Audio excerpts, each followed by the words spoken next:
Yesterday saw yet another example of how Tottenham have left themselves short after the transfer window, as big Ange Postecoglou was forced to make a difficult decision that will have undoubtedly made at least one first-team squad player very unhappy indeed. Meanwhile, an ex-Spurs star fights back against his international manager with some very angry words. And CR7, the self-proclaimed GOAT, scored his 900th goal, and I'll be bringing you some quotes from him that are undoubtedly yet another attempt where he tries to wrongly suggest that he's a better player than Lionel Messi. All this and more in today's episode of Daily Premier League News. Guys, thank you so much for watching and for listening. Please press that like button, really helps get this video seen by more people. Also, do subscribe if you haven't subscribed before. Daily Premier League News coming into your inbox from me, always starting with my beloved Spurs, of course. And you can become a member, only £1 a month. Really helps me make this daily content for you. All the details of how, in the description box below. It's Friday, so I'm stumbling on my words a little bit as the weekend comes in. But let's get started. And that news from Tottenham Hotspur yesterday that they had to give in their Europa League squad, and Ange Postecoglou was forced to leave Jed Spence out for the group stages. That is because they had to comply with the various regulations that are placed upon the numbers that can be selected in terms of club-trained players and homegrown players. Let me know in the comments below, Spurs fans, what do you think of Jed Spence being left out? Of course, Jed Spence has had a real just back in the Tottenham squad from nowhere. I don't know really what's happened in terms of his attitude, how he's managed to bring it back, because it very much looked like he was on his way out of the club. And now he is our backup right back and left back. And therefore, to leave him out of the Europa League squad altogether, I guess it's a difficult decision that Ange possibly had to make. Somebody had to be left out, and maybe he sees Archie Gray as a better option because he can play right back and he can play in central midfield. And of course, we've got Ben Davies, who can play left back, and can play centre back. But if you're Jed Spence right now, a player who we know has had some personality and attitude problems before in terms of not really giving 100% when he's not being picked, I do wonder whether this was the right decision based on trying to get that player to be motivated for the rest of the season. Guys, let me know what you think. Do you think this is something that Jed Spence will be able to handle, or do you think it'll kind of send him off the rails?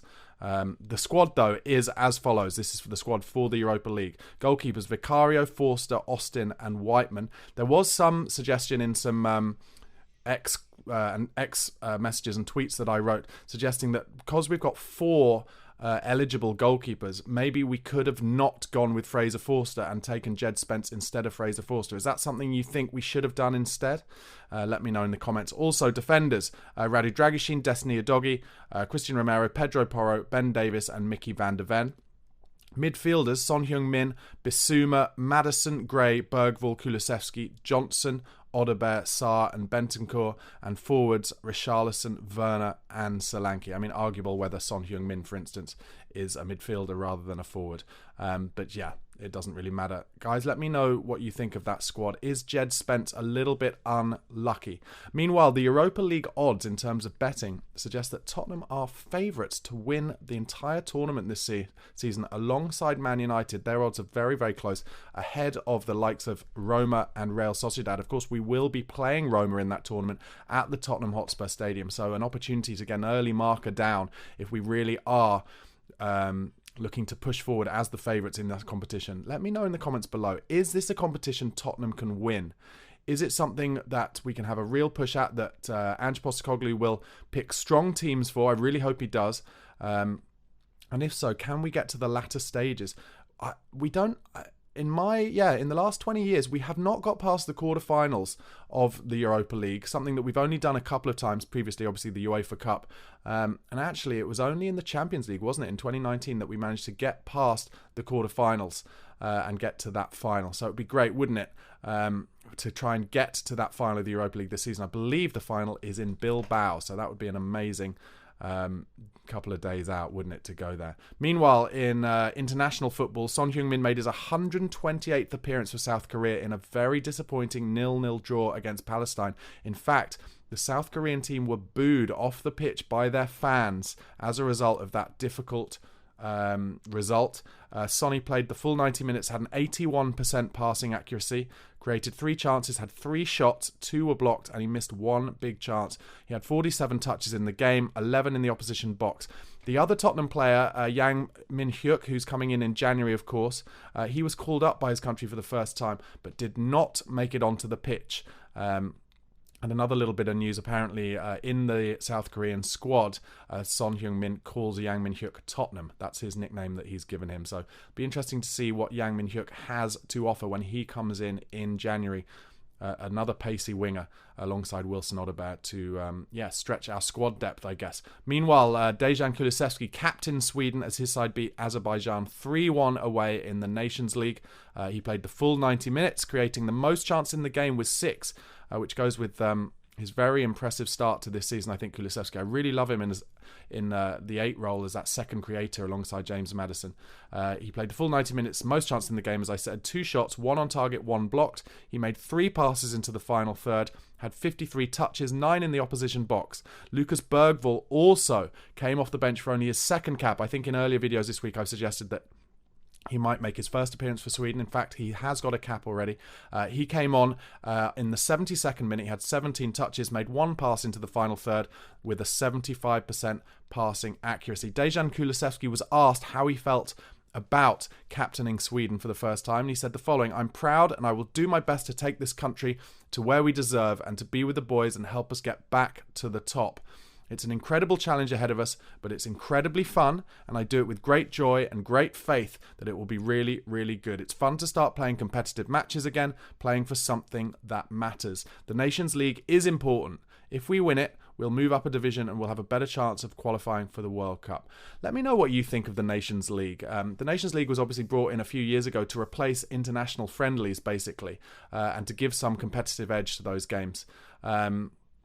Obviously, England have made it to the semi-finals of the Nations League before. I actually went out to Porto to watch England get beaten by the Dutch.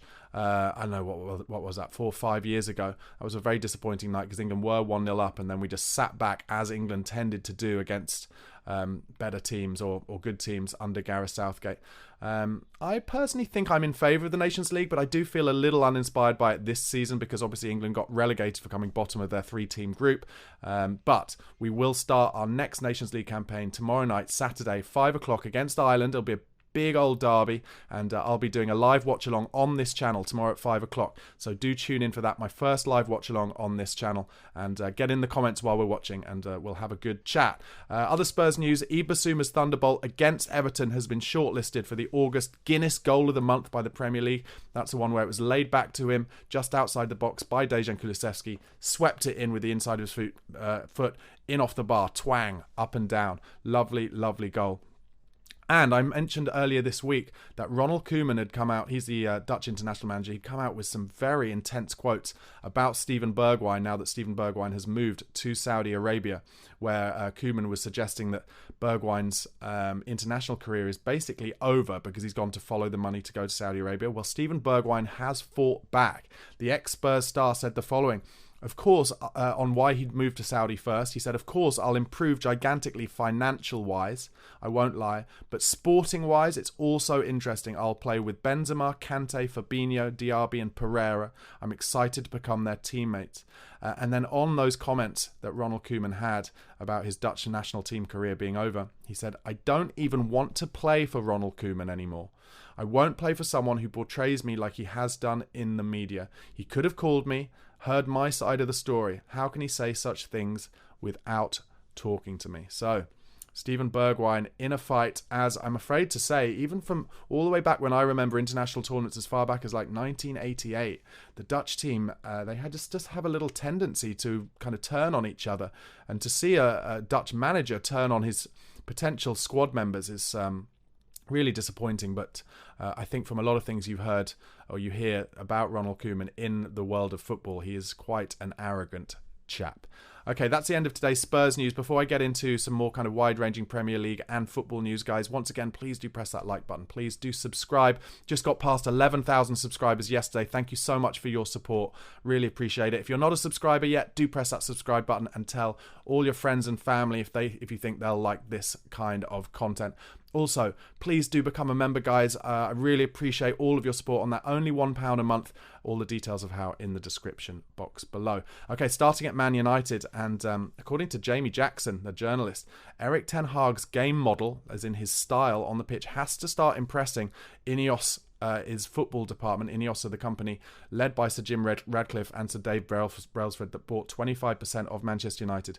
Well, apparently Ten Hag's style of play has to start impressing Ineos more, or he is in danger of being removed, with the manager's style of play so far this season being viewed as underwhelming. Well, not a huge surprise, is it? Because I've been saying for the last week or two just how United have not improved, and all last season Ten Hag, Manchester United and their fans were saying it's all about the injuries that they had. That's why they didn't have any kind of recognisable style of play last season. And Ten Hag has come out fighting, saying, he's won trophies, so he doesn't know why people are complaining.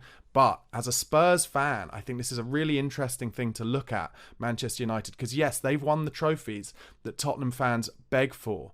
But the reality is those trophies are not enough for a club the size of Manchester United. It doesn't bother their fans or their owners that they won the FA Cup last season now, because they don't enjoy watching their team play. They cannot see a recognisable style of attacking football. And if you remember, Manchester United under the great Sir Alex Ferguson, their fans just always used to chant, attack, attack, attack, attack, attack. And that's what they want. And that's what Tottenham fans want as well. We want trophies as well, of course we do.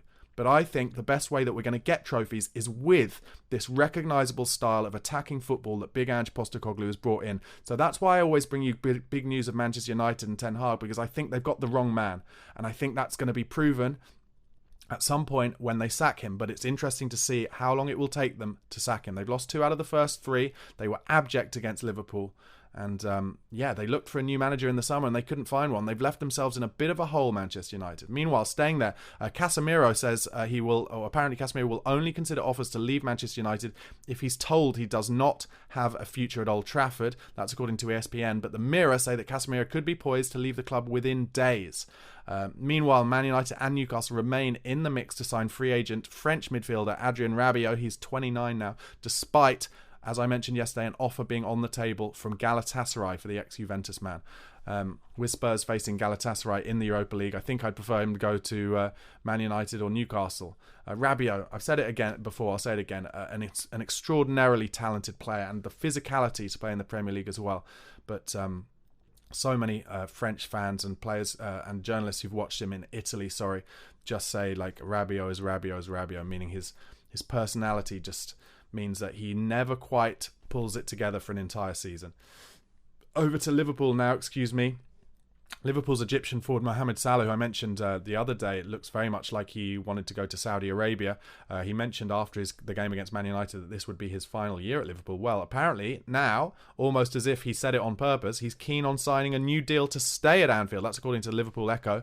And according to TalkSport, Liverpool are planning to open talks with Salah over that new deal in the near future, and that the Reds hope to have that settled before the January transfer window. However, some other reports suggesting that Liverpool expect Mo Salah, Dutch defender Virgil van Dijk, Brazilian keeper Alisson, and potentially Trent Alexander-Arnold all to move to other clubs next season. The first 3, the older players, to Saudi Arabia, with Trent interesting Real Madrid. Perhaps that is why, according to reports, Liverpool as well as Newcastle United are likely to have to pay, and may be willing to pay, a release clause above the £70 million asking fee for England defender and Crystal Palace captain Mark Gahey. That would be if he signs a new deal at Palace. Meanwhile, over at Manchester City, Al Nassr in Saudi Arabia are targeting Croatian midfielder Mateo Kovacic in the January transfer window, potentially going to offer him more than £750,000 a week. You can see why some of these older players are interested in going to Saudi Arabia. 750 grand a week, tax-free, not bad. Meanwhile, Rico Lewis at Man City has said the following on when he was asked about some proposals to take him on loan. He said, "I never thought about going anywhere. I was training with the best players in the world and the best manager in the world day in, day out. It's impossible not to learn things." So that's why Rico Lewis stayed at Manchester City, and he is becoming a real force this season. And I think he's got an incredible future for England as well. So exciting. One thing, I do get frustrated with Manchester City and how they've basically duped the system over the years. But one thing that is incredible about their academy is they produce player after player after player who are going to become huge for England, some of which have already, like Cole Palmer. Over to Chelsea, the laughingstock club. Conor Gallagher, having moved to Atletico Madrid, has done an interview and given some quotes about his move. He said, "Why Chelsea sold me? Well, clubs make their own decisions and they bought in some top players on long contracts. That wasn't the situation with me. But in the end, what happened is good for everyone, so everyone is happy." I did mention it a lot when Conor Gallagher was linked with Spurs. The big thing with him, I think, was that he saw these young players all come in on 8-9 year contracts, all on kind of over 150 grand, some up to 200 grand a week. And he was like, well, I'm playing as captain under Mauricio Pochettino. Where's my long contract? And he wasn't offered a long contract. He was only offered 2 years with an added extra. So that's why he was looking elsewhere, and that's why Tottenham was sniffing around him. Gallagher went on to say, "I don't think it's true that I don't fit Enzo Maresca's system. I had a good season, as you could see by Pochettino playing me every game and showing his trust in me. The fans appreciated what I did on the pitch." He also said, "In football, things happen. With my situation, I've left Chelsea, but I look back at all my memories and I'm really happy I was able to play for them for the couple of years that I did. It was a dream come true. I'm very lucky." I feel a bit sorry for Conor Gallagher. He was genuinely a Chelsea fan. Grew up, I think, near Cobham, near the training ground, which isn't far from where I grew up, funnily enough. And to just be kind of pushed out of the club because he had money that could count as genuine straight-away profit for profit and sustainability rules when he was playing as captain last year, I have to say the game has gone a little bit when that happens. Other Chelsea news, they confirmed their squad for the Conference League yesterday. Wesley Fofana, Cole Palmer and Romeo Lavia have all been left out. Decision taken due to load management, so they can get enough rest, with a mind to the fact that Chelsea somehow are playing in the Club World Cup in the summer. That's because they won the Champions League a few years ago. But they are total dross now, aren't they? Meanwhile, a kind of Liverpool and Chelsea bit of news. John Terry gave a comment on Instagram yesterday about Rio and how do I pronounce this player? Let me know in the comments. Rio Ngahoma, who has joined Liverpool from Chelsea. And John Terry said this boy is and will be a top player. So it looks like a good snare for Liverpool from Chelsea. Meanwhile, as I mentioned at the top, Cristiano Ronaldo scored his 900th goal. It was for Portugal this week. And he said the following: 900 goals seems like any other milestone, but only I know how hard it is to work every day to score your 900th goal. It's a unique milestone in my career. I don't break records. They haunt me. He said Portugal winning the Euros is equivalent to another country winning a World Cup. I've already won 2 trophies for Portugal that I really wanted. I'm not motivated by that anymore. I'm motivated by enjoying football, and the records come naturally. Well, what do you think of CR7? Do you think he is the best player of all time? Do you think he's better than Lionel Messi? I think Messi was more talented and is more talented. I think Diego Maradona potentially better than both of them. Maradona single-handedly won the World Cup for Argentina, but also single-handedly won the Scudetto for Napoli. Whereas, Lionel Messi really only ever played for big clubs in Europe, Barcelona and PSG, and won titles there. And obviously most of Cristiano Ronaldo's great club work was done for Real Madrid and Manchester United and those big clubs. So that's where I think personally Maradona has the edge, but let me know in the comments who you think is the greatest of all time. Meanwhile, yesterday a damning report was released on the madness of the football calendar and excessive player workload. Some quotes came out here from Henry Winter on Twitter I thought worth bringing to you. He said, the vibrant start by Erling Haaland and Mo Salah to the new season highlights the importance of proper rest in a crowded calendar. That's according to FIFPro and the PFA. Haaland, who scored 7 goals in 3 seasons, and Salah, who scored 3 in 3, were not involved in international competitions over the summer. They contrast in terms of form and fitness with current sidelining of Jude Bellingham and Phil Foden, who both had intense summers at the Euros and are unfit as a result. According to Darren Burgess, FIFPro advisor, he said Haaland and Mo are fresh versus Bellingham, who's already suffered a muscular injury, and Foden, who's already being rested 3 games in, and it's only going to get worse. The domestic and international players' unions are calling on FIFA and UEFA to urgently intervene and establish regulations and collective procedures that protect player welfare, adding that the cannibalization of the competition calendar is pushing players beyond their limits. Foden could conceivably play 83 games in 2025-26 with the extended World Cup. Burgess noted that Bellingham played 5 times as many games as David Beckham had by the age of 21. The Beckham-Bellingham figure, he says, is probably the scariest part because in any other workplace there would be safeguards around people of this age. These athletes are still growing and we're putting them under more and more load, which generally leads to injury. The more explosive players are at much higher risk. If you think of a number 8 like a Bellingham who makes runs deep into the box at high speed, there's more risk for injury. I have to say, it is worrying how much football is being pushed on these players. And I mentioned earlier, didn't I, the Club World Cup starts this summer, and that's going to be loads of games in the summer, and then a World Cup the following year. It's endless and it's not going to stop. And obviously with the extension of the Champions League, more games in the group stage of that, the same with the Europa League and Conference League. It's endless. How do you feel about it? Should we feel sorry for these players? Should we let them get more rest? Or are they very well paid and frankly, you know, they're doing well, so it shouldn't really matter? Let me know in the comments below and we'll have a good discussion about it. Guys, thank you so much for watching today's episode and listening over at the podcast platforms. Please do press subscribe or follow wherever you are watching or listening and become a member. Only £1 a month. All the details how in the description box below. Have a great rest of your weekend, but also come and join me 5 p.m. Saturday for the England-Ireland watch along on this channel. And we'll get talking while the game is on. I'm actually quite excited to see how Lee Carsley ball gets going for England. Cheers.